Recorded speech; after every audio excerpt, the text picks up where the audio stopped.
Well, warm welcome to today's talk. It's Wednesday, the 30th of August. Now, yesterday we saw President Biden announcing a huge new vaccine rollout, or he's going to attempt a huge new vaccine rollout for everyone over the age of 6 months in the United States.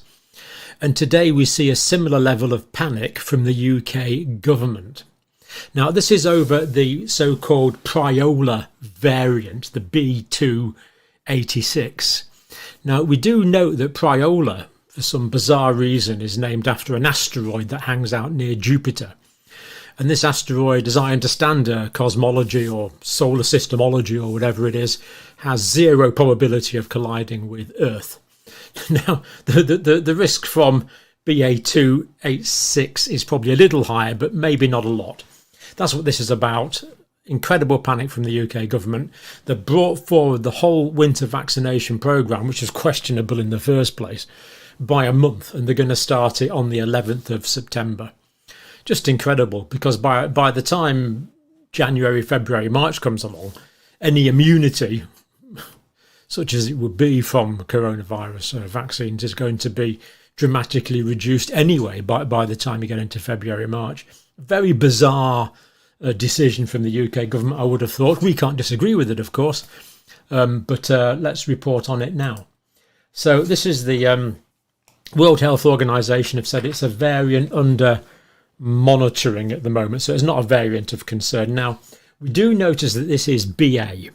This is a derivative of the BA Omicron type variant. This is not something radically new. It is not a new letter. It's not a variant of concern. It's just a derivative of the BA2 type Omicron. And as far as we know, we don't have any evidence at all that it's going to cause more severe disease. Now, I'm just going to read you out a list at the moment. I'll just show you it here. These are the current symptoms that we're getting from Omicron. Now, these are this is still based on the Zoe data. Professor Tim Spector and his team. It's not based on as many numbers as it was, obviously, but it's still a substantial cohort, and it's still the best we've got. So 63.41% of people that get infection now get a sore throat. 59.18% get a runny nose, headache, blocked nose, sneezing, cough, hoarse voice, coughing up a bit of phlegm. These are all just classic common cold features that we'd live with all our lives, and we'll carry on living with, I'm afraid, for the rest of our lives, unless some dramatic treatment for the common cold comes along. Muscle pains, a bit achy, sure. Fatigue, yeah. Swollen neck glands, altered smell, dizzy lightheadedness, sore eyes, earache. That should be 14.4. Loss of smell. Very few get a fever. Joint, shoulder pain, chest pain, tightness, shortness of breath. So by far and away the most common features here are those of the common cold. And many people, of course, who are admitted to hospital, for example, with infection are just that, with infection, not because of the infection. But let's carry on and look at the way the British government has reacted. Now, this is from the UK Health Security Agency. I always think that's such an Orwellian term, Health Security Agency. It's a bit like a democratic republic. If you've got to say it, it probably isn't true. Anyway, this was first monitored on the 14th of August with the horizon scanning, which is fine. That's good.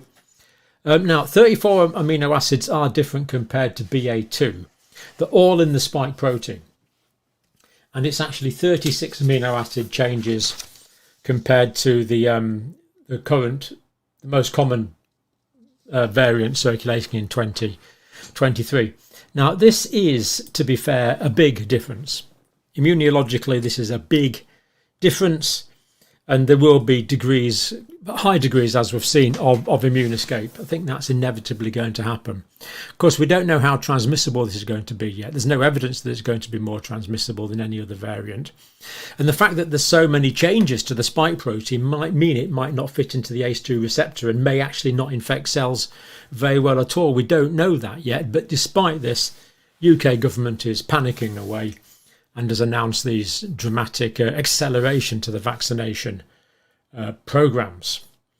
And of course, in recent videos, we've looked at all the complications that go with vaccine, the high rate of adverse reactions. We've looked at, of course, we're not saying there's any conflict of interest here, but we've looked at the revolving door phenomena and all sorts of things. And yet they want to bring this vaccination program forward.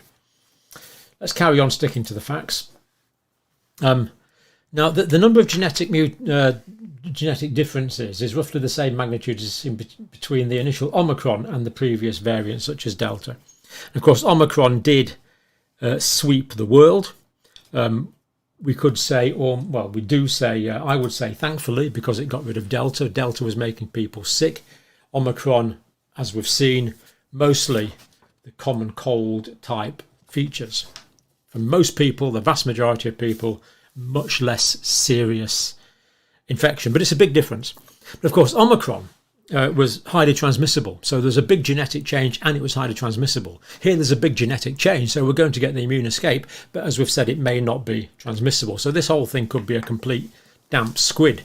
We don't know yet, but it could well be. But even if it's not, it's just another Omicron. And these are the clinical features of Omicron, the common cold type features. Very strange the way the UK government has reacted. Declared a variant on the 18th of August, so pretty new. A week beginning the 28th of August, UK government has identified 2 cases.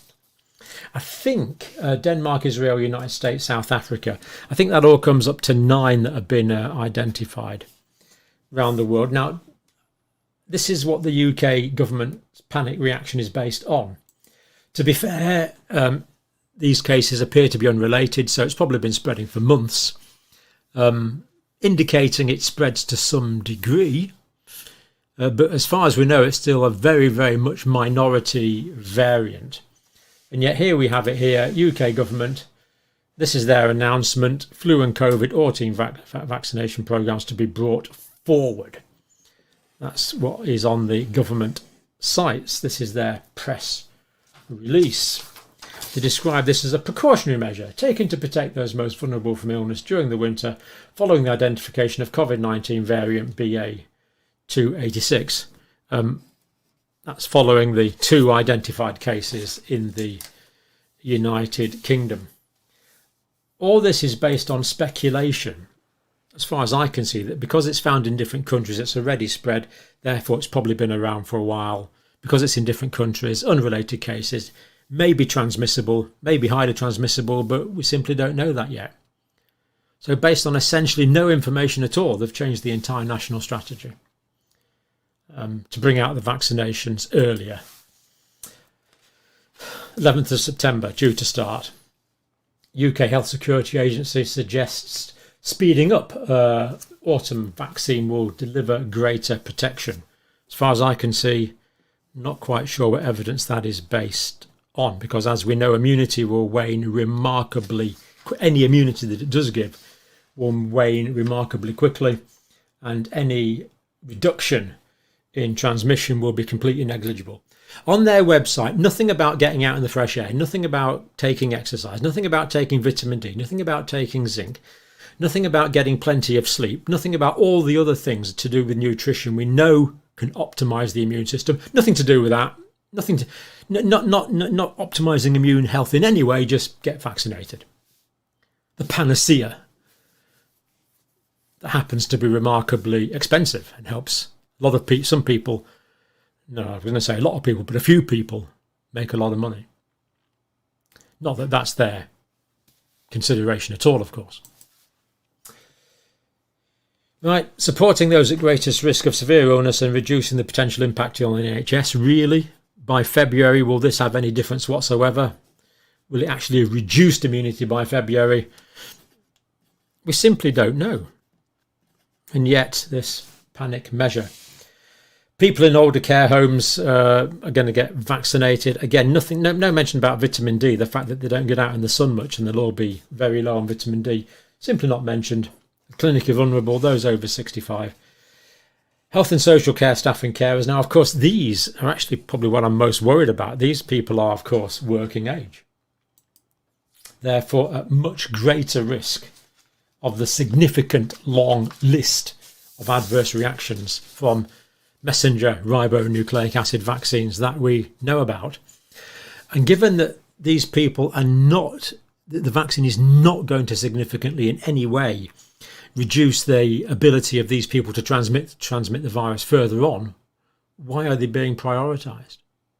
Why would you take the risk of vaccinating young people against the known risk? No mention of risk-benefit analysis on the government website. Can't say they're wrong, but we can point out that they don't mention risk-benefit analysis on their websites that we've looked at so far. Chief Executive of the UK Health Security Agency, everyone's a day more a night these days, for services during the pandemic. I actually thought we made a bit of a botch up of the pandemic, but hey ho, she's got a damehood for it. Might be wrong, of course. Maybe she did brilliantly in the pandemic. As we continue to live with COVID-19, we expect to see new variants emerge, obviously. Obviously, of course. Why are we worrying when this is obviously going to happen? Thanks to this, again, this is Dame Jenny Harris, herself a doctor.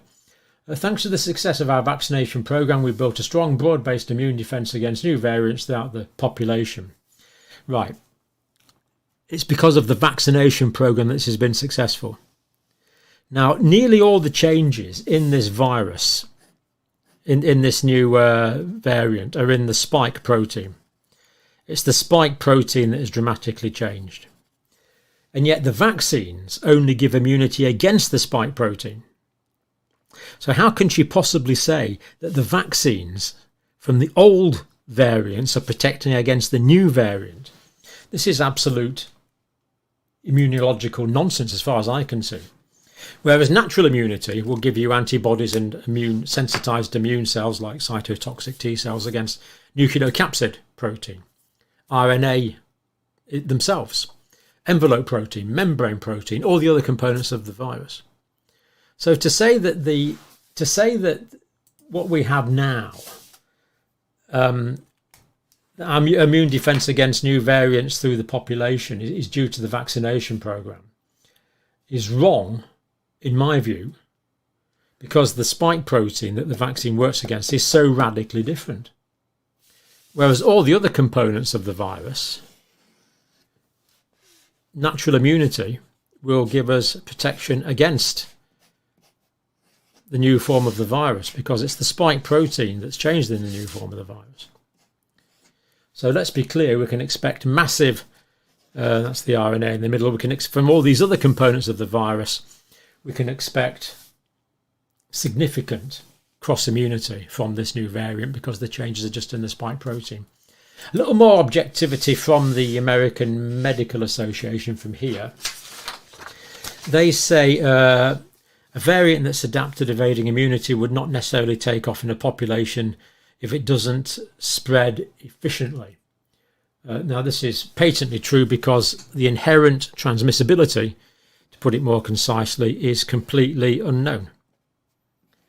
I suspect it's going to be way less transmissible than the previous strains because it's got so many different changes. In other words, this spike protein is going to be a different shape. It'll have different amino acids at different places in the spike protein, completely changing the molecular architecture of the spike protein, potentially making it much harder to fit into the ACE2 receptor site. But we don't know that yet. We don't know that. Anyway, British Medical Journal, transmissibility and severity unknown. Direct quote from the British Medical Journal. Little is yet known about the transmissibility of BA286 or whether it may cause more severe disease. No indication at all that it will cause more severe disease. It's the SARS coronavirus too, and we have a lot of cross-immunity. The British Medical Journal, but scientists do not expect it to be much different from the previous Omicron strains currently in circulation. I agree. So why all the panic? Very strange reaction. So President Biden asked Congress for another $1.4 billion to vaccinate everyone in the United States over the age of 6 months. The Panic in the UK, you could argue, is probably a little less because we're only wanting to vaccinate those more at risk and, more concerningly, healthcare workers. But yet, a panic based on essentially no information at all. Strange but true. Thank you for watching.